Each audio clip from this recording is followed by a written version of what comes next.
C'est aussi clair que ça. Mais dans le camp de l'opposition, il ne peut exister de démocratie que lorsque le principe de séparation des pouvoirs est complètement respecté. Le principe fondamental de séparation des pouvoirs, si on n'y arrive pas, on ne parle plus de démocratie, chers amis. Et c'est à ça que nous devons justement travailler. Cette élection de 2019, qui a conduit à la mise en place d'un parlement totalement acquis à l'exécutif, lui a permis de prendre un certain nombre de lois. Et ces lois ont constitué le piège dans lequel nous sommes tombés. Et nous avons du mal à sortir de là.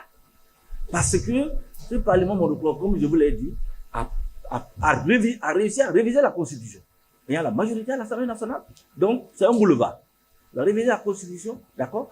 Mais dans le même temps, on a constitué les nouvelles institutions de la République, dont notamment la Cour constitutionnelle, la Sénat et les autres institutions de la République, la HAC, tout ce que vous connaissez. Et quand vous regardez un tout petit peu, vous allez constater qu'en majorité, c'est la majorité qui a décidé de tous ceux qui sont au niveau de la Cour constitutionnelle, de tous ceux qui sont au niveau de la Sénat. Alors, donc, l'opposition qui n'est arrivée qu'en 2023, est venu hériter de ces institutions qui étaient déjà préconçues. Vous comprenez pourquoi je dis maintenant tout ça là, il lui fallut l'exclusion de 2019 pour favoriser ça. Si nos institutions étaient plus ou moins équilibrées et qu'au niveau de notre justice constitutionnelle, on menait vraiment les débats qu'il faut dans le sens de l'équilibre des pouvoirs, je crois qu'on n'en serait pas là. Parce que s'il y a une chose qu'on doit défendre, c'est le pluralisme politique. Oui, on veut entendre plusieurs sons de cloche à l'Assemblée nationale. Je me souviens en 2024, au moment où nous préparons le budget, on veut aller examiner le budget de l'Assemblée nationale. Le gouvernement nous envoie un budget et on nous dit dans le budget général de l'État, il y a le budget de l'Assemblée nationale. On a dit, mais comment c'est possible? À quel moment nous, députés de l'Assemblée nationale, nous avons fait notre proposition de budget et nous avons envoyé au gouvernement pour que le gouvernement intègre ce budget-là et pour qu'on nous ramène le budget général et qu'on retrouve le budget de l'Assemblée nationale de l'État. Puisque selon la loi, c'est clair. Avant que le budget général de l'État ne sorte, l'Assemblée doit voter d'abord son budget. À aucun moment ce budget nous a été soumis. On s'est rendu compte que cela a été possible parce que lors de la 8e législature, étant donné qu'il s'agissait d'un parlement monopolaire, ça n'a jamais été fait. Oui, c'est contre le système démocratique. L'année suivante, ça a été obligé d'être corrigé. D'où la nécessité donc de ne pas se plaire dans la pensée unique. Ça ne favorise pas, ça ne fait pas avancer. Ce que nous vivons aujourd'hui, nos dirigeants n'appliquent la loi quand ça les arrange. Et les exemples, nous en avons à foison. Et maintenant, ce n'est pas parce que c'est une loi que c'est forcément bon. Non. Et je vous le dis, l'apartheid en Afrique du Sud, c'est une loi qui a institué ça. Ce n'est pas inventé, c'est une loi. Et pourtant, on considère ça aujourd'hui comme crime contre l'humanité. L'esclavage, c'est une loi qui en est l'auteur. La colonisation que vous avez là, c'est une loi. Donc ce n'est pas parce que c'est la loi que c'est fini, c'est la fin du monde. Et qu'il ne faut pas critiquer ça. Il ne faut pas dire ce qui n'est pas bon dedans.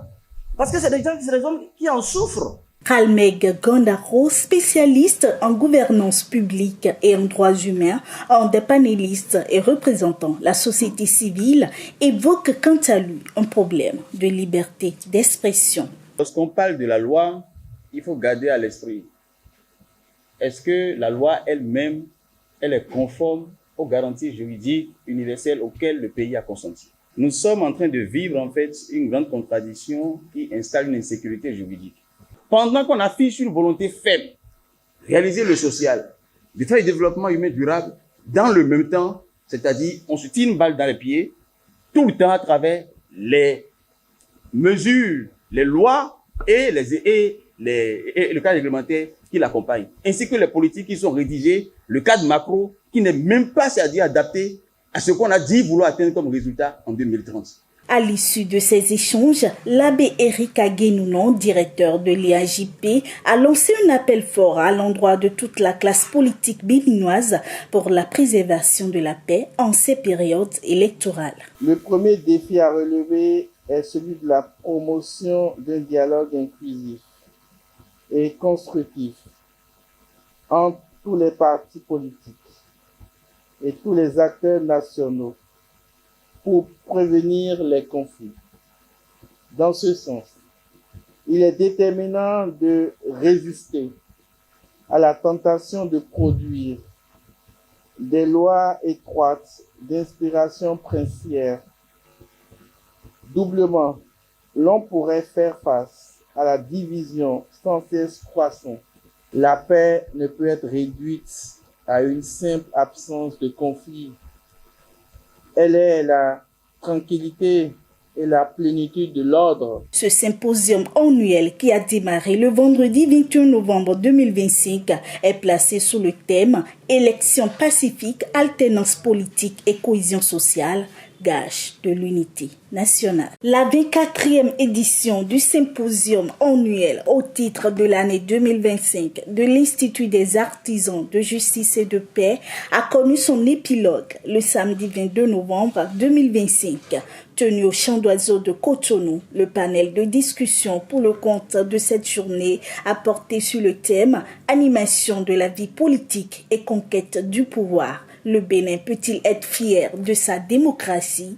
À cette question, Irénée Akossa, membre du bureau politique de l'Union progressiste Le Renouveau, représentant la majorité présidentielle, répond par l'affirmatif. Moi, je suis tellement fier de ma démocratie. Nous sommes en train de quitter une démocratie élective pour une démocratie de développement. Une démocratie où désormais, ça ne serait plus la chamaille. Ça serait désormais la réponse aux besoins de nos populations. Nous allons développer ce pays. Et c'est ça, ce qui va se passer maintenant. Est-ce que ce que quelqu'un fait est légal dans le pays? C'est fini. C'est la République qui nous unit. Ce n'est pas le sentiment de chacun. Ce qui nous unit, c'est la République. Donc, la République est là et tout le monde doit se soumettre à la République. Ce que je constate aussi est que dans le débat, l'exclusion et l'inclusion, on confond ça au fait que si tu es de l'opposition, quel que soit ce qui se passe dans le pays, c'est que la loi est inclusive parce que l'opposition est là. Mais c'est faux. C'est faux. La loi est inclusive si l'opposition respecte les conditions de la loi et que le peuple l'accepte dedans. C'est aussi